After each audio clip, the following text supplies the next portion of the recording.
Hey everyone, my pajamas got tear or torn at the waist, and I just made this real quick video showing you how you could stitch using your hands. It's called a machine stitch, and ever since I was a little girl I've been stitching everything from rope to soap. It's so useful, especially if you don't have money or time to head to a dressmaker to mend that tear.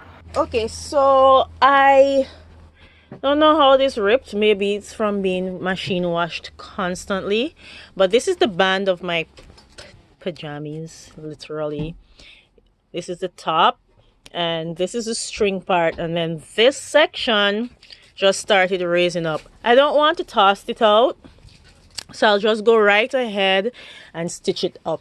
I have a variety of colors here that I can use.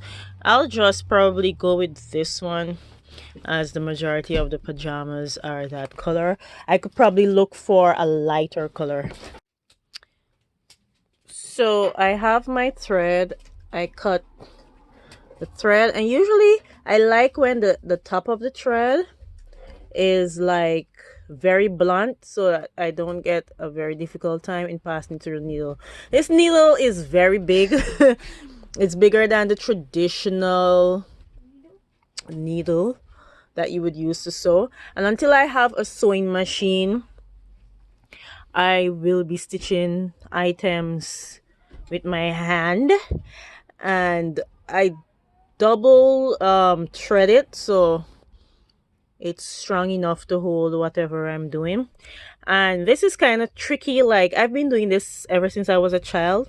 Usually you would like lick your finger to make it kind of sticky, and then you'd go like this and like that. I don't know, it's kind of I don't know how to tell you, but I've been doing it for a long time, basically most of my life. You can just knot it the way that you know how to knot it. Now, this is a stitch that my mom showed me how to do. It's called a machine stitch, and it's called a machine stitch because that's how, what would you say, that's how sewing machines look. Like, example, like up here you'd see a stitch, and then it goes into the fabric, comes out back, and then the stitch. So basically I'm going to do the same thing. So I'm going to start from the inside. And another thing with this, which is kind of tricky, the other side, I'm not sure if I'm going to get it to align, but the other side should be aligned with this side, if you know what I mean. You know, let's see how best we can work it. If I don't get it like that, it's not a big deal, but we'll try. Okay, so I'll start from the inside. I can start from here. Usually I start from a section that already has stitching, so that you could work on that section that is loose, and you bring it up, because you don't want any more of it to let out. Oh, this is kind of hard to get in. See, I'm pushing it up there. All right, so we have the first phase, which is up, and this is taking, this is, I should not have used like a big needle because it's taking so long to go through the fabric. I'll use a smaller needle.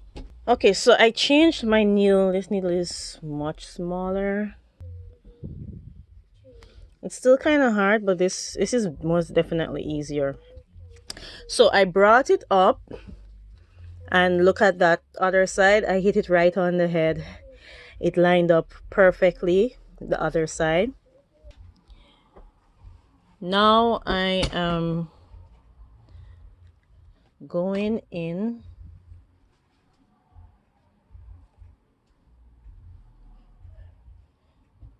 See, I'm making, this is like a milliliter. It is, I don't know. And I'll push it down.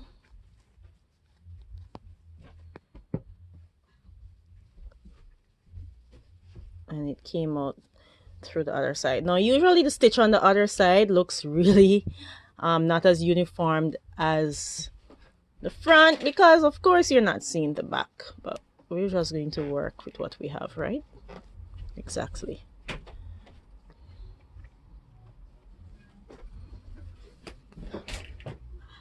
Look at that. That's really nice. Look at that. The thread that I'm using is a little darker than the thread which is right here, than the thread of the original stitch chin. So let's go up. We're gonna come up, and when we come up, the needle is going to come up this way, because we're making a gap, right? Oh, oops, I pinched myself. Cooking and stitching, they say good cooks always get burned.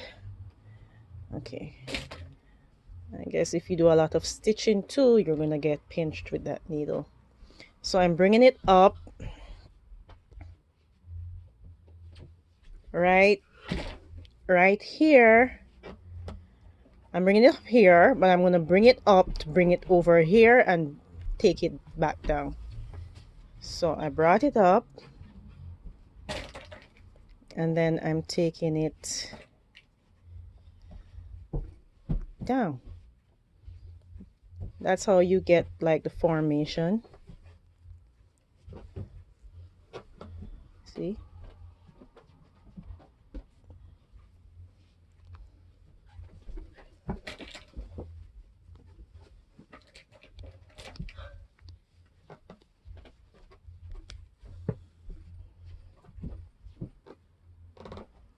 And look at that. It looks just like the one. See, these two are the ones that I did, and these are the ones that came with the pajamas. And this one is where I'll continue from. So I'll do it again. I come up,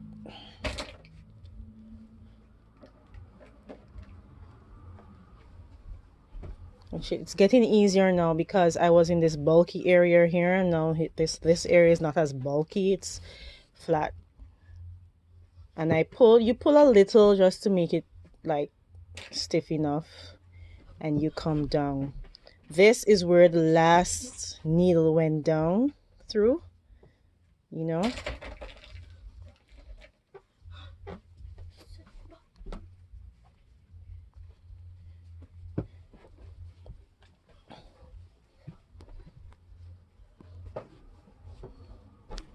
And you pull it right through.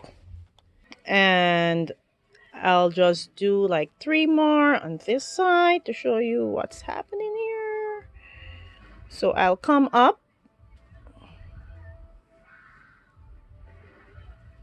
I'm up with the needle, and this section here I went down with the needle, so this same needle went down here. So now I'm doing the same thing. I'm coming up and I'm joining it here, and I'm going down. See how easy that is? That's really easy. This is the side that I was not seeing when I was stitching this. This is the inside of the pajama pant. Now I'm gonna continue stitching the outside where I could see really clearly, so you could see what's happening in the background when I stitch. I hope you can see clearly what's happening here.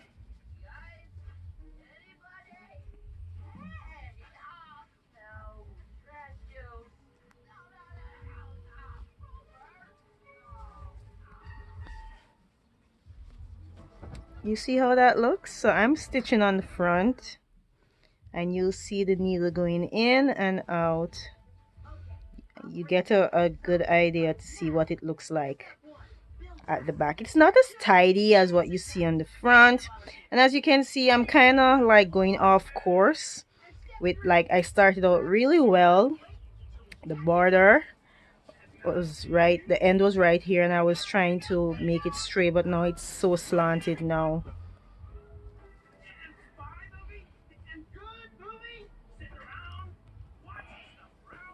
But who's gonna see the inside of that, right? Exactly. So I will just continue, and just to show you, it just looks really, really untidy there. My thread has become really short now and I have to end it. If you've watched any of my fashion DIY videos, uh, I'll leave a link right here so you could see what it looks like when I end it in other videos, when I end a stitch. So what I'm doing now is creating like a small loop.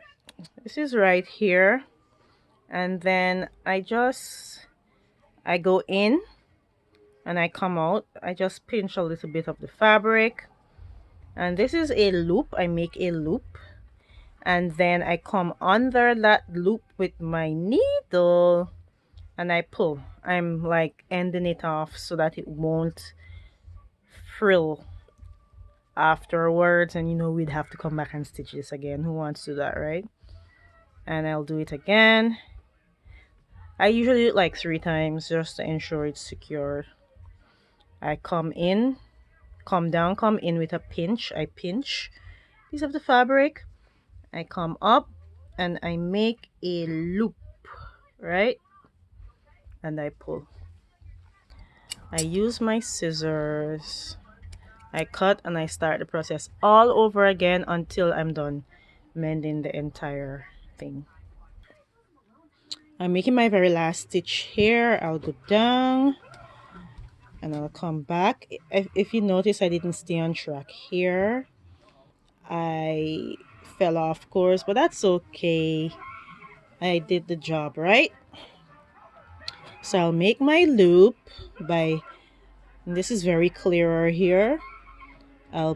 It's like making a pinch in the fabric right where the thread is ended, and then you make a pinch and you create your loop. You pull your needle up, you create your loop, and then you place your needle beneath that loop and you bring it up and you tighten it. And I do this like 3 times, as I said before, and we're done.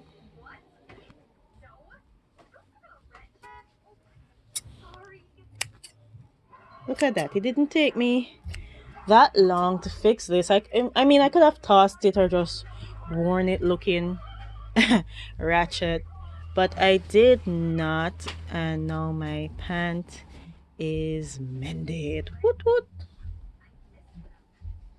Thank you so much for watching my video. I hope that was useful to you. Please don't leave without subscribing to my YouTube channel. I'm always doing something or some form of fashion DIY or fixer-upper or something.